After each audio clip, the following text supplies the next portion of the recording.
just the two of us. We're gonna drink 3 bottles of wine, just the two of us, And while the turkey brines.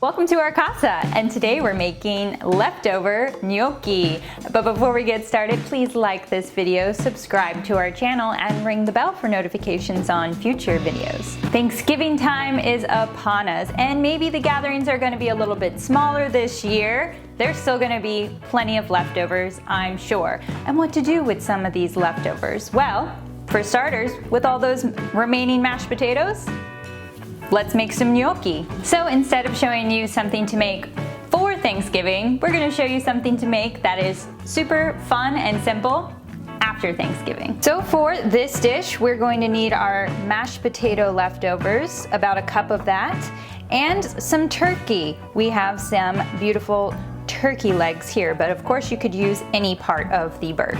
We're gonna start making the gnocchi. So in a large bowl, we're gonna take 1 cup of our leftover mashed potatoes.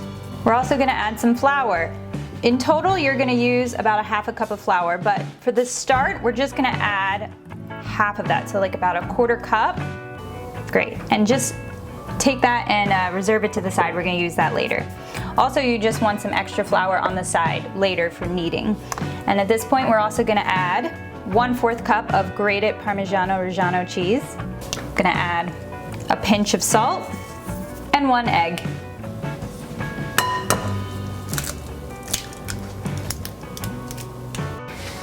Also, we're gonna add some nice fresh herb. We're gonna use sage. Pull some of those off.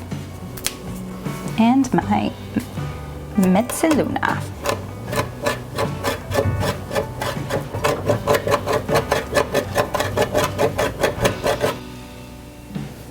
And right in there. Now, we mix everything together. You're gonna use your hand and get in there. It's gonna be a little sticky at first,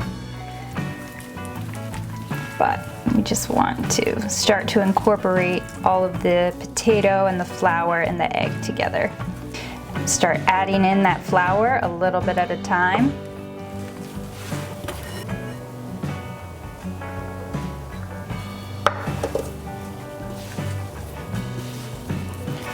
Go.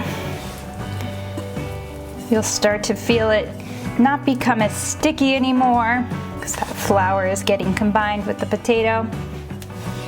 But you don't want to add too much flour because it makes the gnocchi more chewier and dense than the little pillow-like dumplings you want. All right, I'm going to take some of that reserved flour over here and flour my board pretty generously. I'm going to take that potato dough out, and that remaining 1/2 cup I'm going to sprinkle on top and start to gently knead the dough. This isn't, you don't want to work it too much. And if you feel it getting sticky again, just add some more of that reserved flour.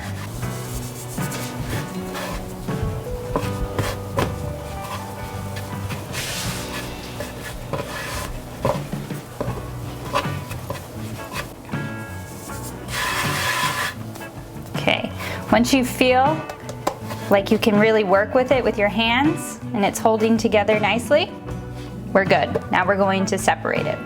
Little 1/4 pieces. Okay, a little bit of flour on top. Now I like to just kind of squeeze it in my hands, kind of get into in a little log shape, and then we're gonna start to roll it out like a little rope. Make sure it doesn't stay too fat in the center there, so you can keep working it on from the sides, from the center.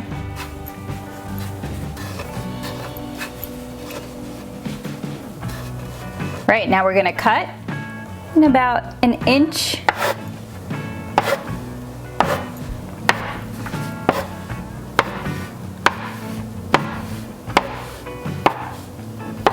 Now we're gonna prepare a little sheet pan here with a little semolina flour. Put our gnocchi right in there. They are going to be very soft and feel very fragile. That's okay. Just be gentle with them, but you can give them a little toss. This will keep them from sticking to each other. As you can see, it's pretty simple, pretty quick, because we're already ready for a glass of wine. Auntie V. I'm getting serious back here. Excusez-moi. Put it down and do the wine. Excuse-y.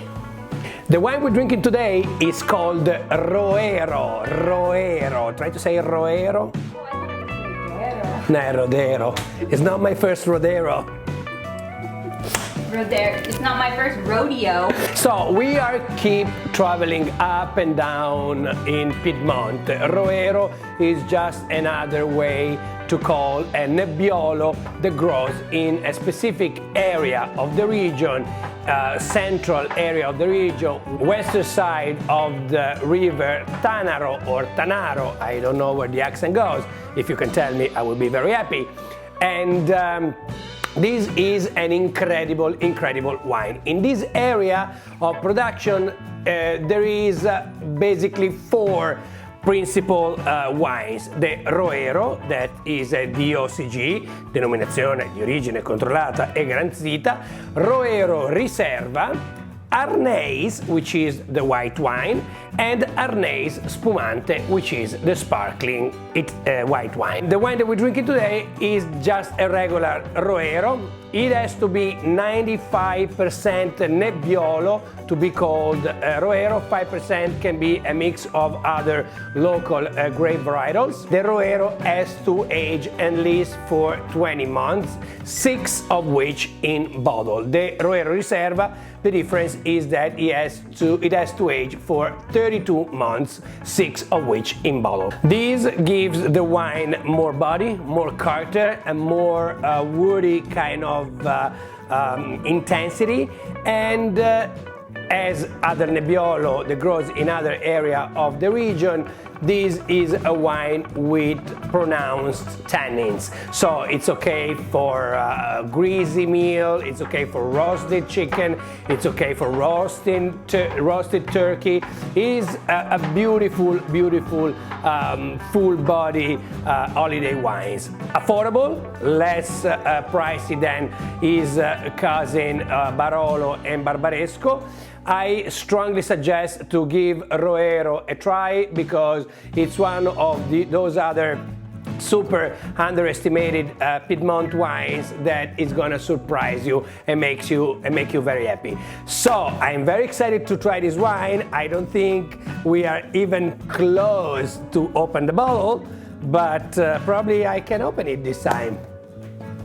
Oh, the name Roero comes from a very, very important and powerful family of bankers that used to live in the area in the Middle Age. Open, let's go and drink it.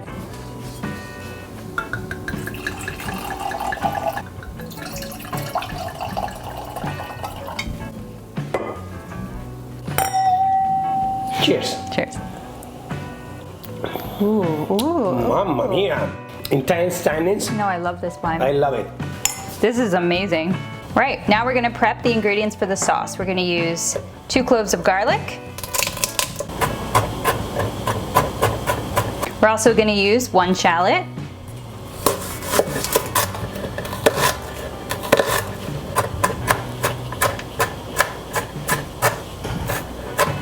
We're gonna cook all of this together so it can go in the same bowl. Now for our turkey legs, we're just going to carve off the meat. All right, now you're gonna take your turkey meat and we're just gonna chop it up.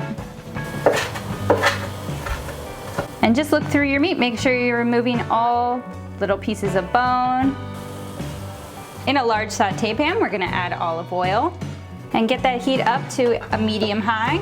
We're gonna add that chopped garlic and shallot. Let that cook. a little bit. Now we're gonna add 2 tablespoons of butter. Okay, once that butter is melted down, we're gonna add 2 tablespoons of flour. Mix that around.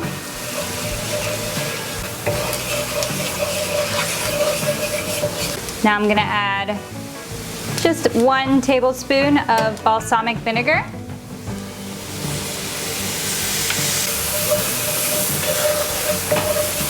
And 1 cup of chicken broth.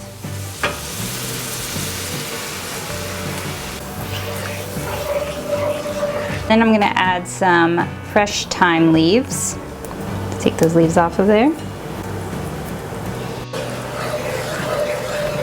And you can start to see that that broth is really thickening up.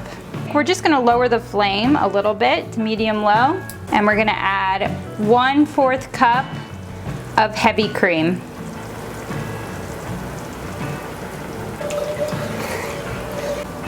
Let's add a pinch of salt and some fresh cracked black pepper. Okay, and at this point we're gonna add our chopped up turkey. I'm gonna lower that flame. We're gonna get ready to cook our gnocchi. In a pot of salted boiling water, we're going to gently put in our gnocchi. We're gonna take a spoon, and you're not gonna touch the gnocchi, you're just going to kind of spin the water around, give it a little like swirl. This helps them not stick to each other and be able to start floating to the top when they're fully cooked. And once they start floating to the top, you can take them out and put them directly into your sauce.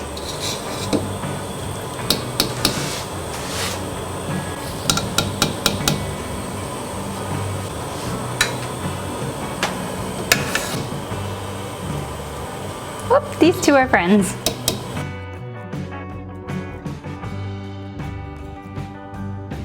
Now we still have that pan over a low flame. I'm just gonna add, not a lot, just a little bit of that pasta water. Okay.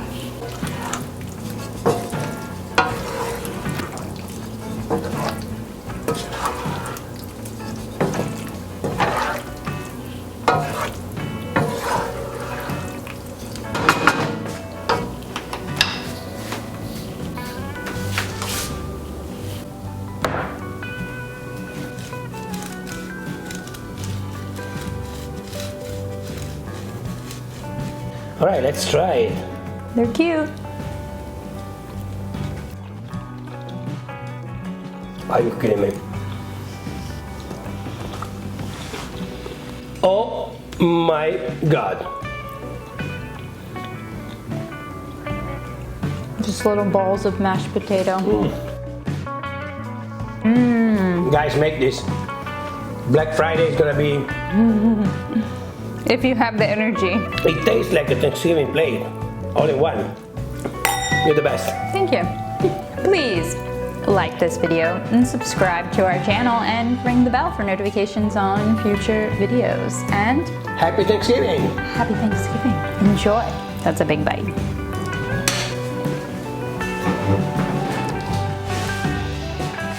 Ciao.